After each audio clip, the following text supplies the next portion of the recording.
Dominic, what are we here to talk about today? We're here to talk about the latest thing I've been designing, the CM4 compute module.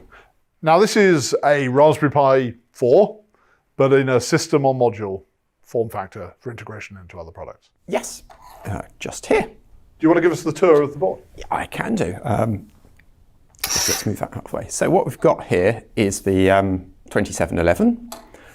We've got the... That's the same chip that's on Raspberry Pi 4. Indeed so, exactly the same. We've got the RAM, the LPDDR4 RAM over on the side. At the top over here we have got the Ethernet PHY. Now that's a novelty, right? We haven't previously put Ethernet on a compute module. No, so we've got that built in, and that means it's now much easier to interface to Ethernet, because all you now need is just the external mag jack. So there's no extra silicon needed on your interface board to get Ethernet interface connectivity. Now, is this the same PHY that we use on Raspberry Pi 4? No, it's an enhanced PHY, and it supports the IEEE 1588 timing standard, which allows you to synchronize devices on your network. Right, and this is kind of a more industrial, it's a more industrial grade PHY than we've used before. Exactly right, yes.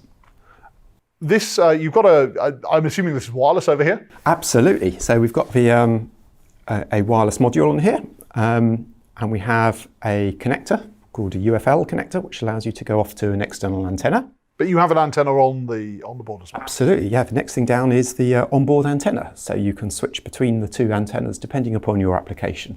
Right, and that's a software selectable switch. Absolutely. Yeah. So boot time. And this is the same wireless chipset that's used on Raspberry Pi 4. Yeah, same chipset, so exactly the same. So something that works on the Raspberry Pi 4 should just work straight across on here. And this is dual band 11AC, wireless LAN, and Bluetooth 5. Bluetooth, yeah, so you've got all of that. Can we talk a little bit about conformance? That's in a CAN, like on a Raspberry Pi 4. What does that mean from a conformance point of view?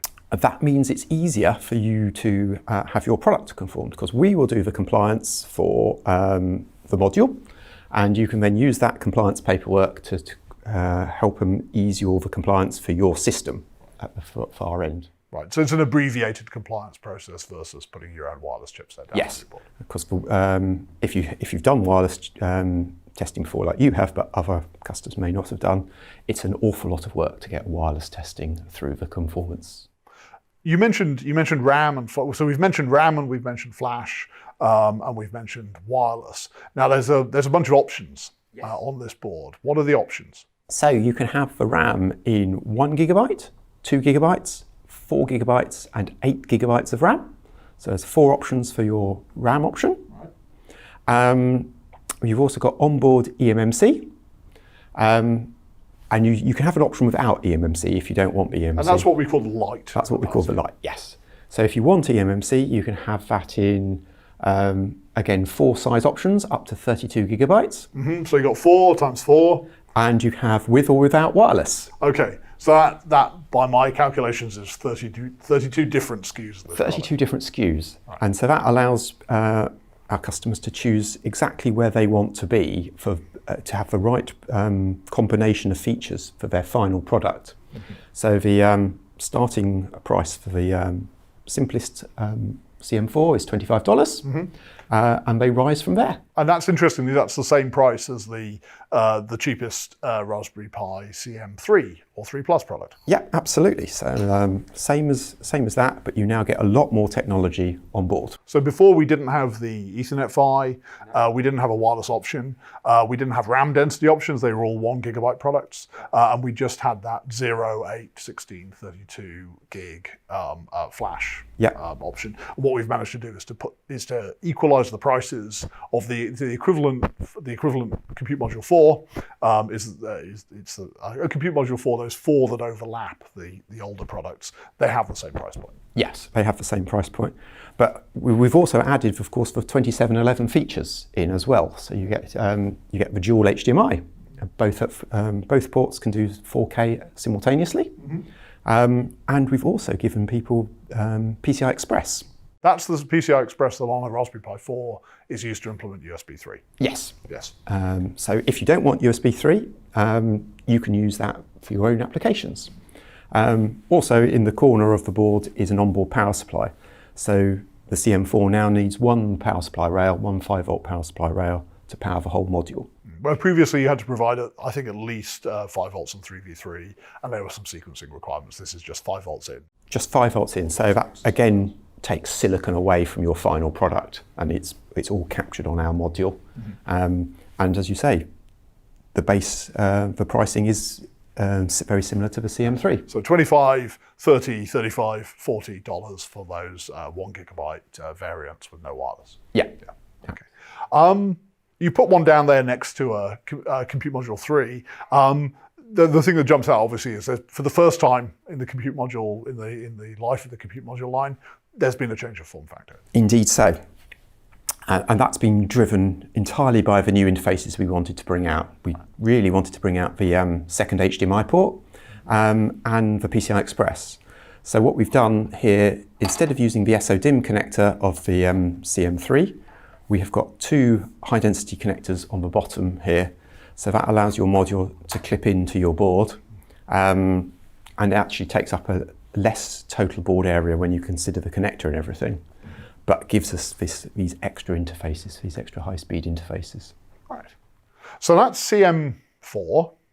There's a couple of other things that we're also talking about. One of them's the I/O board. Now, whenever we've done a compute module before, we've also done an I/O board to go alongside it. So here we've got the existing I/O board that people will be familiar with, but now we've got a completely different I/O board, completely new I/O board for the CM4. This is a very different looking beast, right?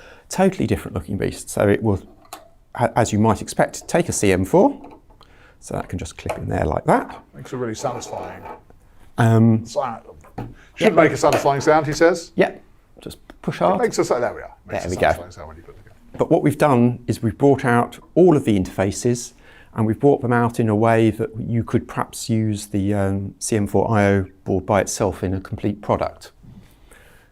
So you've got things like the dual HDMI, whereas before, of course, we only had one HDMI. Got the Ethernet socket, and as I was saying before, there's no extra silicon now required between the Ethernet, the MagJack Ethernet socket and the CM4 board. We have Power over Ethernet support on here as well? Yes, we've got the header coming off, so you've got the Raspberry Pi hat connector, so you could put a Raspberry Pi PoE hat in and power the board over Ethernet. We've got USB 2 on here, so the CM4 itself, just like on the CM3, brings out a single USB 2 port, and what we've done on the I/O board here is put a little USB hub to give us some USB connectors. If you've got a light CM4 light board, you've got the SD card socket, but if you've got eMMC on board, you can't use the SD card socket. Power input, now this is a bit of a change from our previous power inputs. A much wider voltage range is possible. So typically people will use 12 volts to power it, but if you don't need to power certain things on the board, like what we'll come to in a second, PCI Express, you can actually put up to 24 volts into the board, which is much more of an industrial voltage. So that should make it easier for people to use. And all of this stuff on this side here is power conditioning. That's all power supply on the side here. So one thing I'll also say is the I/O board, you will be able to download the files from our website shortly. And that means you can take a design that we know that works and delete the bits you don't want to. So if you don't want the complicated power supply, you can delete the power supply, etc. So just continuing on around the board, the big thing here is this PCI Express socket. So that is just wired straight to the CM4, and that allows you to plug in all sorts of things. What have you got? You've got a pile of PCI Express devices. I've got a pile of PCI Express devices. So if you want USB 3, you can put in an off-the-shelf USB 3 card. And that gives you, here we've got 4 USB 3 ports on there. That's actually the same chip that we use on Pi 4, right? Exactly. This particular board is exactly the same chip we use on Pi 4. And that's what I've been doing some testing in the lab with. But we've got other things you can plug in. Now this is an NVMe drive. So we can plug that in, if I plug that in the right way around. Now NVMe drive is a very fast flash interface. So to this NVMe drive here in the lab, I've been getting 390 megabytes a second of write speed. It's a little bit faster than the SD card. That's significantly faster, more than an order of magnitude faster than the SD card interface. Now for some people, this PCIe card sticking out might not be an ideal position for their form factor. So you can get adapters. So I've just got one here. This is just a cheap one from the internet where I can put my interface in, and now I could mount my card, whatever it might be, wherever I like in my enclosure to make a product that's nice and neat. So you can get all sorts of little adapters here. So don't be worried that you think, oh, my enclosure is going to be huge because I've got to have the card sticking out.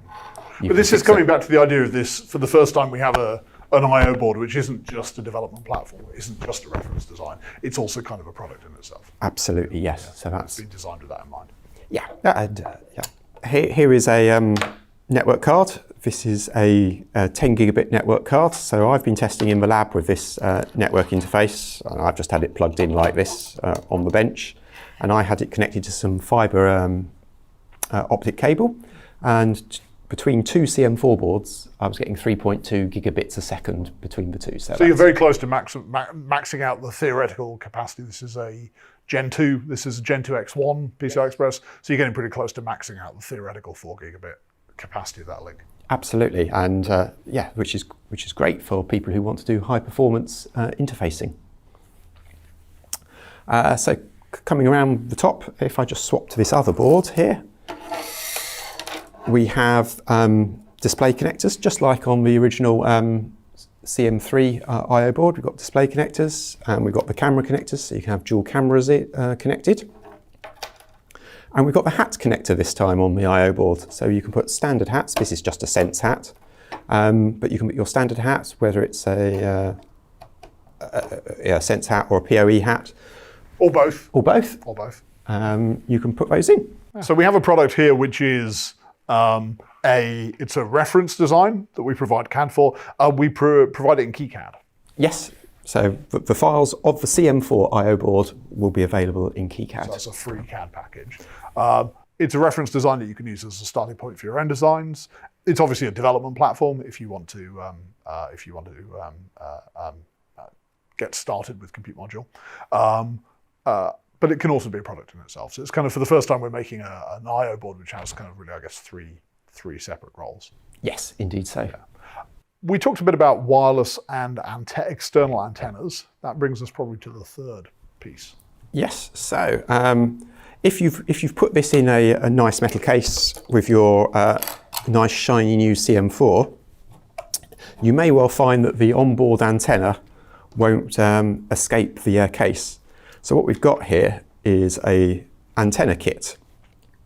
So it comes with a cable that you can clip in to the UFL connector. So it comes with a standard bulkhead mount SMA socket that you can put on the edge of your case wherever is convenient to you, and then a little SMA antenna that you can screw in and have a little radio interface. Now, the great advantage of our antenna kit is our radio is certified to work with our antenna kit, which simplifies your certification. But only our antenna kit. But only our antenna kit. Those are the rules of the way that radio certification works, that you have to certify the radio module with its antenna. You can't just chop and change the antenna. And of course, people are free to use their own antennas, but you have to then take on the burden of conformance yourself. Yes, absolutely. Okay, well, there you are. So that's CM4, the latest product in our Compute Module lineup.